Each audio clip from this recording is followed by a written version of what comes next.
Kewajiban lancar. Kewajiban lancar adalah utang yang diharapkan akan dibayar dalam jangka waktu 1 tahun atau 1 siklus operasi normal perusahaan, tergantung mana yang lebih panjang, dan dengan menggunakan aset lancar yang ada atau hasil dari pembentukan kewajiban lancar yang lain.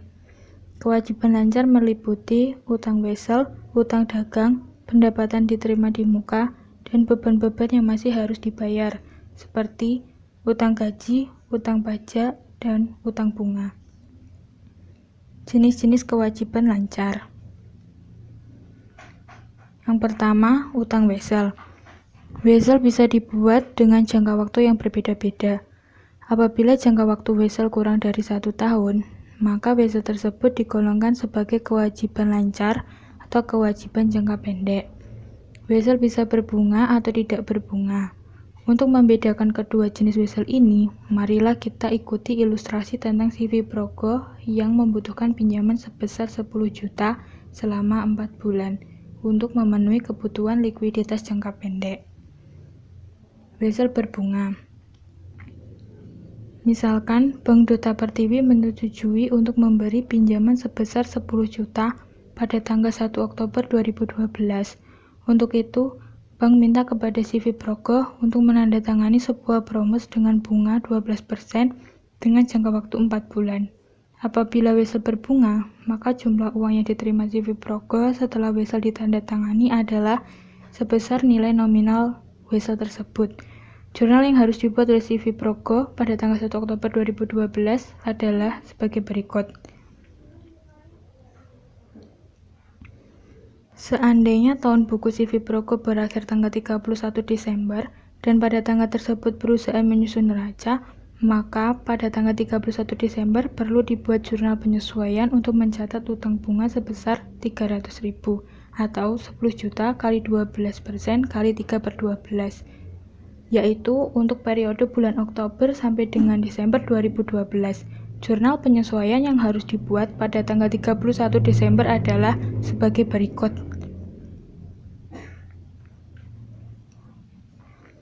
Jurnal untuk mencatat pembayaran nilai nominal dan bunga wesel pada tanggal 1 Februari 2013 atau tanggal jatuh wesel adalah sebagai berikut. Selanjutnya, wesel tidak berbunga. Nilai tunai adalah sama dengan nilai nominal wesel pada tanggal jatuh dikurangi bunga atau diskon yang dibebankan oleh pihak pemberi pinjaman selama jangka waktu wesel. Sebagai contoh, misalkan CV Progo menandatangani wesel tanpa bunga dengan nilai nominal 10.400.000, jangka waktu 4 bulan pada Bank Duta Pertiwi. Nilai tunai wesel adalah 10 juta. Jurnal untuk mencatat transaksi di atas dalam pembukaan CV Progo adalah sebagai berikut. Diskon utang wesel bisa dikurangi jumlahnya secara bertahap dalam jumlah yang sama besarnya atau garis lurus selama jangka waktu wesel. Semakin rendah jumlah saldo akun diskon, maka saldo bersih akun kewajiban semakin naik. Seandainya CV Progo menyusun laporan keuangan setiap tanggal 31 Desember, maka pada tanggal 31 Desember, keuangan setiap tanggal 31 Desember harus dibuat jurnalnya penyesuaian untuk mengakui beban bunga selama tahun 2012 dan mengurangi saldo akun diskon utang wesel sebesar 300.000 atau 3/4 kali 400.000 adalah sebagai berikut. Penyajian utang wesel dan diskon utang wesel dalam neraca per 31 Desember 2012 adalah sebagai berikut. Jurnal yang harus dibuat pada tanggal 1 Februari 2013 untuk mengakui bunga 1 bulan dan pembayaran utang wesel adalah sebagai berikut. Perbandingan wesel berbunga dan wesel tidak berbunga.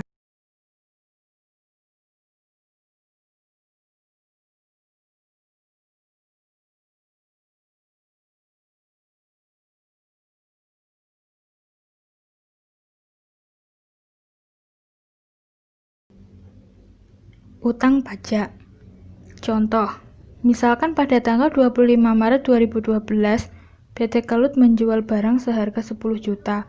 Atas penjual barang tersebut, PT Kelut memungut pajak penambahan nilai atau PPN sebesar 10%, sehingga jumlah kas yang diterima dari pembeli menjadi 11 juta. Jurnal yang dibuat oleh PT Kelut atas transaksi penjualan di atas adalah sebagai berikut. Selanjutnya, pendapatan diterima di muka.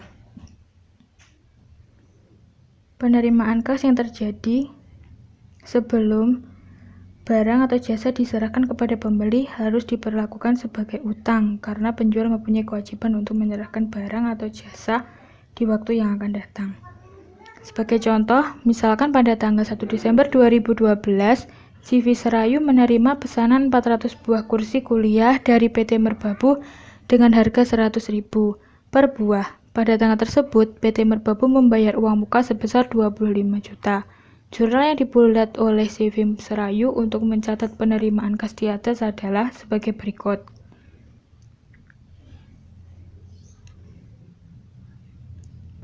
Jurnal yang harus dibuat untuk mencatat pendapatan dari 100 buah kursi yang sudah diserahkan adalah sebagai berikut. Jurnal untuk mencatat harga pokok penjualan dan pengurangan persediaan atau misalkan harga pokok per buah kursi 60.000 adalah sebagai berikut.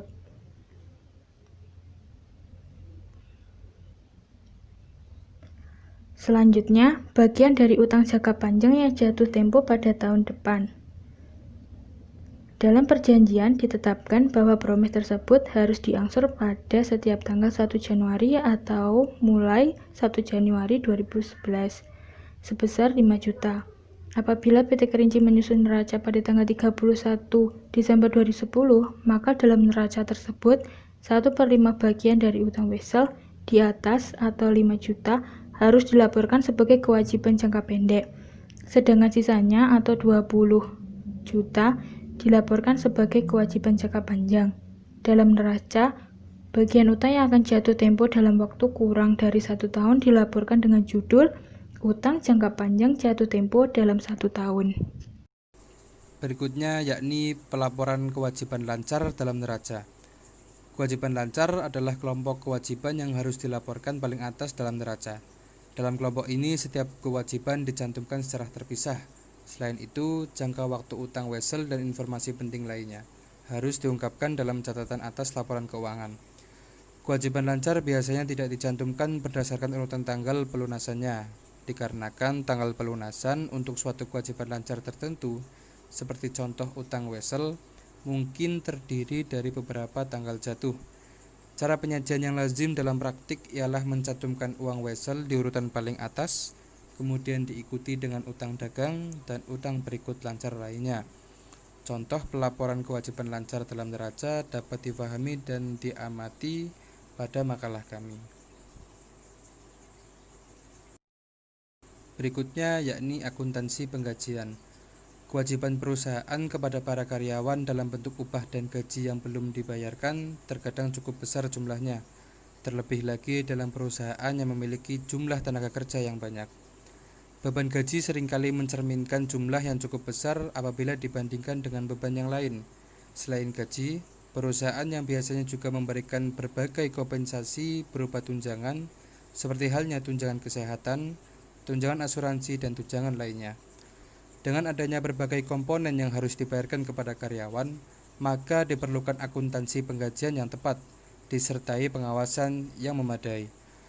Akuntansi penggajian tidak semata-mata menyangkut soal pembayaran gaji atau upah kepada para karyawan. Perusahaan juga mempunyai kewajiban untuk menyelenggarakan administrasi penggajian untuk setiap karyawan, termasuk juga data pajak penghasilan tiap karyawan. Gaji pegawai pada umumnya didasarkan pada tarif per bulan ataupun per tahun.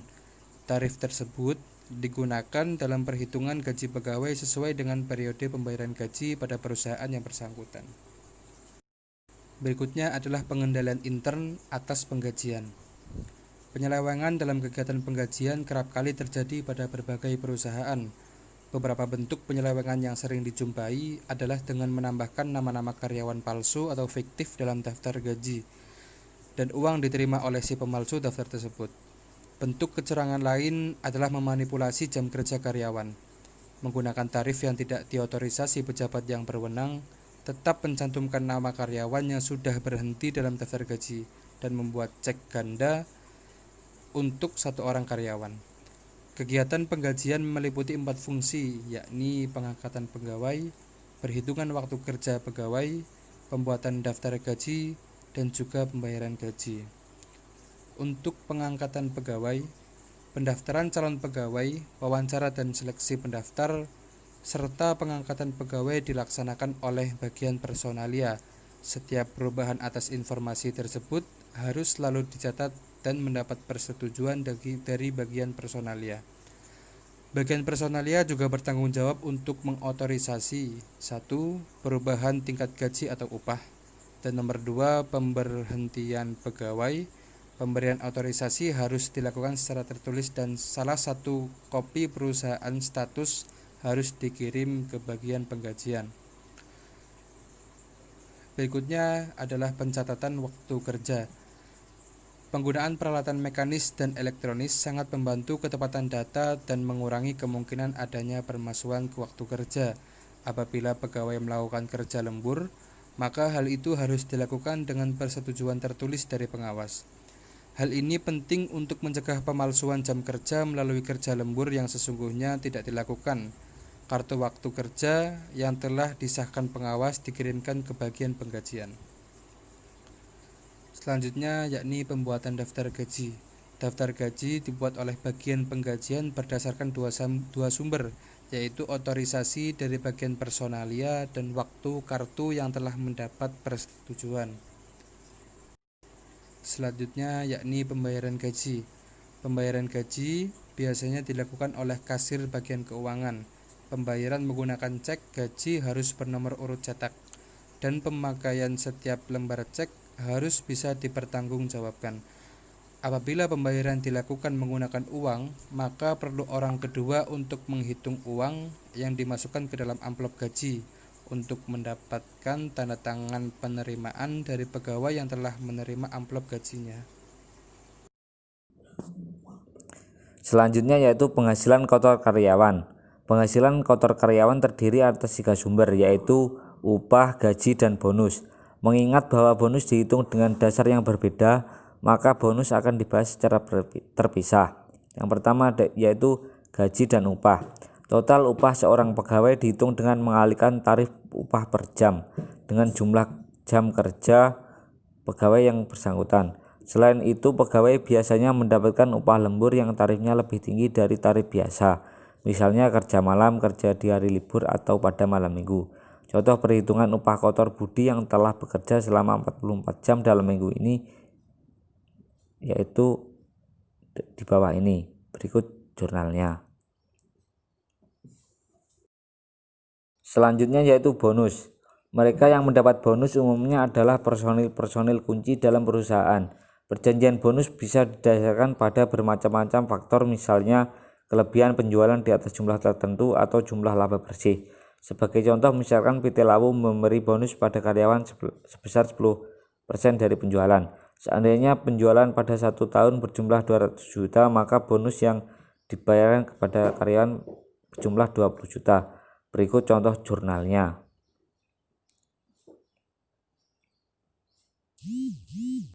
Kemudian yaitu potongan atas penghasilan karyawan. Potongan atas penghasilan karyawan ada 2 jenis, yaitu potongan wajib dan potongan sukarela.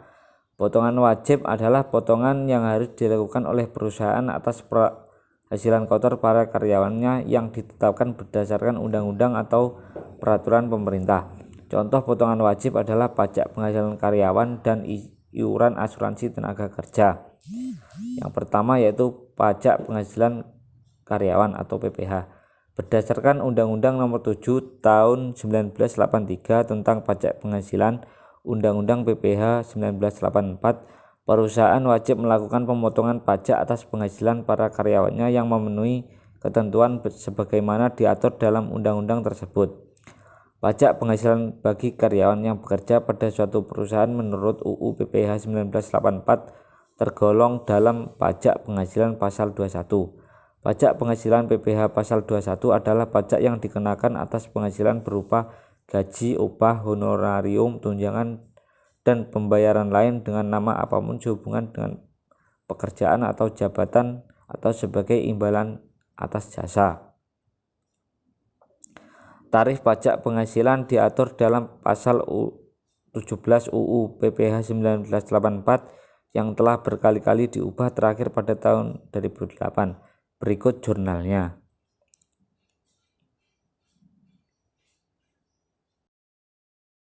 Kemudian iuran program asuransi sosial tenaga kerja (ASTEK). Berdasarkan pasal 3 ayat 1 Peraturan Pemerintah Nomor 33 Tahun 1977, perusahaan wajib menyelenggarakan program ASTEK baik dengan mempertanggungjawabkan tenaga kerjanya yang bekerja dalam suatu ikatan kerja dengan perusahaan dalam program asuransi kecelakaan kerja dan asuransi kematian, maupun dengan memenuhi kewajiban dalam program tabungan hari tua kepada badan penyelenggara. Program ASTEK meliputi A. Program asuransi kecelakaan kerja, dan B. Program-program tabungan hari tua yang dikaitkan dengan asuransi kematian. Berdasarkan Peraturan Pemerintah Nomor 33 Tahun 1977, besarnya iuran dan penanggung iuran adalah sebagai berikut. A. Iuran asuransi kecelakaan kerja. Iuran untuk asuransi kecelakaan kerja ditanggung oleh perusahaan. Besarnya iuran untuk pembebanan program asuransi kecelakaan kerja dibagi dalam 10 kelas, dengan iuran terendah 2,4 per mil dan iuran tertinggi 36 per mil. B. Iuran tabungan hari tua. Iuran program tabungan hari tua ditanggungkan oleh perusahaan dan tenaga kerja. Besarnya iuran untuk tabungan hari tua yang terdapat dalam pasal 9 ayat 1 Peraturan Pemerintah Nomor 33 Tahun 1977 ialah 1. Dari perusahaan 1,5% dari upah. 2. Dari tenaga kerja 1% dari upah. C. Iuran asuransi kematian. Iuran untuk pembebanan program asuransi kematian ditanggung perusahaan. Besarnya iuran untuk program asuransi kematian ditetapkan sebesar 0,5% dari upah. Untuk penghasilan budiman pada bulan ini sebesar Rp448.000, iuran ASTEK yang harus dibayar kepada perum ASTEK adalah sebagai berikut jurnalnya.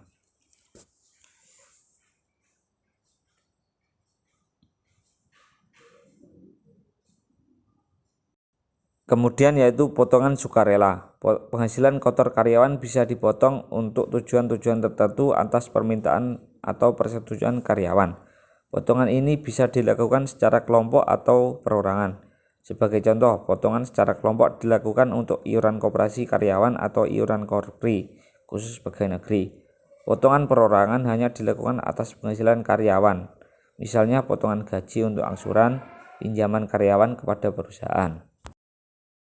Selanjutnya, penghasilan bersih karyawan.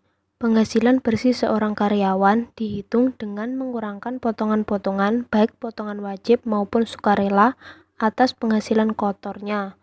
Berikut contoh perhitungan penghasilan bersih budiman untuk bulan ini.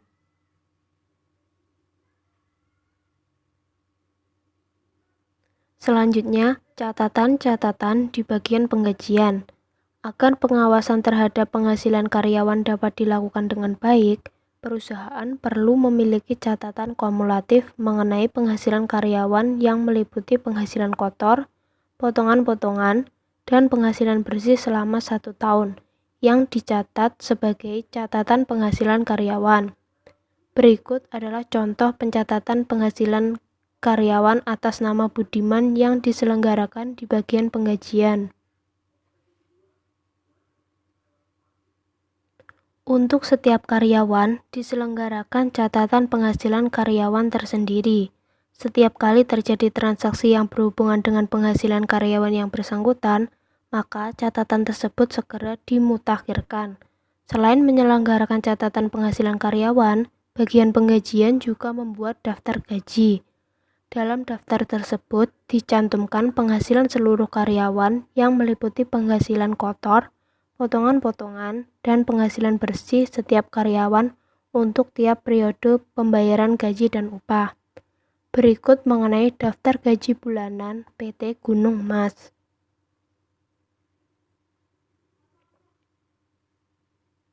Selanjutnya, pencatatan gaji dan upah. Berikut contoh dari pencatatan gaji dan upah yang dilakukan oleh bagian akuntansi pada bulan Januari. Berikut ayat penjurnalannya.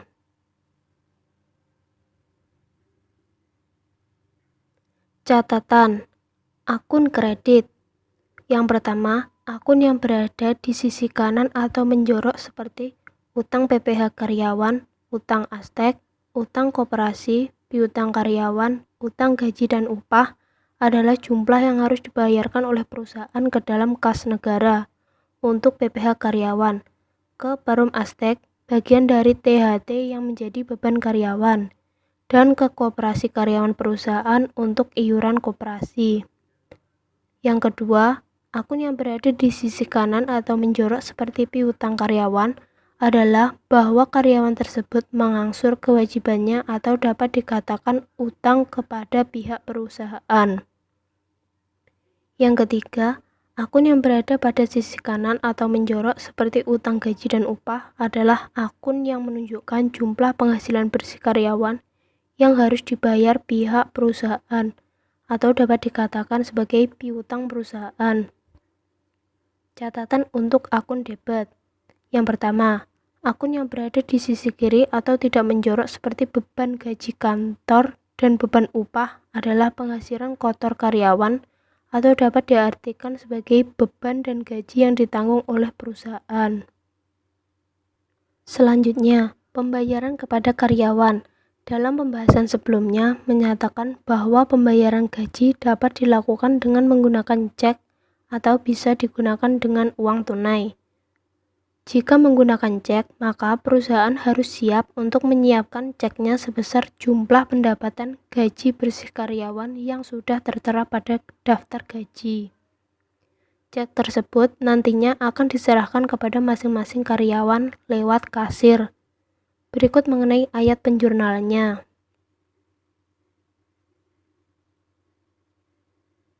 Jika gaji karyawan tersebut dibayarkan tunai oleh perusahaan, maka perusahaan cukup menarik satu lembar cek saja sebesar seluruh penghasilan bersih karyawan, selanjutnya diuangkan ke kasir perusahaan kepada pihak bank. Kemudian, kasir tersebut memasukkan uang tunai yang telah dicairkan tersebut ke dalam masing-masing amplop. Selanjutnya, amplop tersebut dibagikan kepada karyawan yang bersangkutan. Selanjutnya, beban tenaga kerja yang ditanggung perusahaan. Pada materi ini, biasanya perusahaan rela untuk melakukan pengeluaran atas beban karyawan guna untuk meningkatkan kesejahteraan karyawan. Seperti contoh, perusahaan memberikan tunjangan kepada karyawan berupa tunjangan kesehatan tiap bulan atau tiap tahun, tunjangan rekreasi yang diberikan tiap tahun. Tunjangan tersebut tidak semata diterbitkan melainkan kesepakatan antara kedua belah pihak, dan pengeluaran tersebut dapat dikatakan sebagai beban yang harus ditanggung oleh perusahaan. Serta jumlah yang menjadi hak karyawan atau yang diterima karyawan belum dibayar oleh perusahaan, maka harus dilaporkan atas utang kepada karyawan. Beberapa mengenai tunjangan yang diwajibkan oleh peraturan pemerintah adalah asuransi sosial tenaga kerja atau ASTEK. Seperti yang sudah dijelaskan pada poin iuran program atau ASTEK, bagian iuran ASTEK yang harus ditanggung oleh perusahaan adalah sebagai berikut. Asuransi kecelakaan sebesar 28 per mil, THT atau tunjangan hari tua 1,5%, asuransi kematian 0,5%. Berikut contoh dari tarif iuran ASTEK jika diterapkan pada gaji dan upah kotor PT Gunung Mas sebagai berikut. Selanjutnya, melakukan penjurnalan. Berikut ayat penjurnalan atas beban iuran ASTEK yang menjadi beban perusahaan.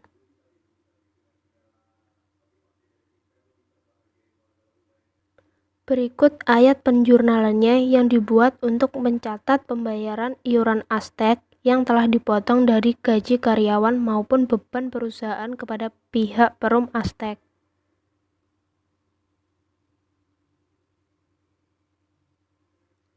Maka digunakan akun utang ASTEK yang terpisah dengan utang ASTEK berasal dari potongan gaji dan upah karyawan agar perhitungan tersebut dapat dengan mudah diperiksa. Utang ini akan dilaporkan kepada neraca sebagai utang lancar sebab harus dibayarkan oleh perusahaan dalam waktu kurang dari 1 tahun. Sedangkan beban gaji dan upah dilaporkan dalam laporan laba rugi sebagai beban operasi. Sekian presentasi dari kelompok kami. Wassalamualaikum warahmatullahi wabarakatuh.